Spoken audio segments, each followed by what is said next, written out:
അപ്പൊ ഈ വിനോദയാത്രയില് വിനോദ് എന്ന് പറഞ്ഞ ഒരു ക്യാരക്ടർ ഒരുപാട് യുവതലമുറയിലെ ഒരുപാട് ചെറുപ്പക്കാർക്ക് റിലേറ്റ് ചെയ്യാൻ പറ്റുന്ന ഒരു ക്യാരക്ടറാണ്. ഉഴപ്പനാണ്, എന്നാലും ഭയങ്കര ക്രിയേറ്റീവ് ആയിട്ടുള്ള ഒരു നായകൻ. ഒരു 10-18 വർഷം മുന്നേ അതുപോലത്തെ ഒരു നായകനെ പറ്റി ചിന്തിക്കാൻ ഒരു പ്രേരണ എവിടെ നിന്നായിരുന്നു?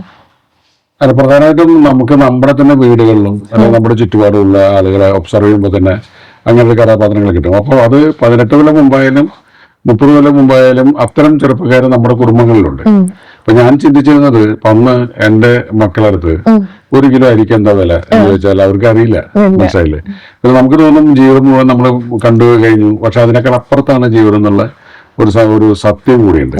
അപ്പൊ ഇത് കാലങ്ങൾക്ക് അതീതമായിട്ടുള്ള ഒരു വികാരമാണ്. അതിന് കാലപ്പഴക്കമില്ല. മനസ്സിലായില്ല? അത്തരം ചെറുപ്പക്കാർ എന്നും ഉണ്ടായിക്കൊണ്ടേയിരിക്കും.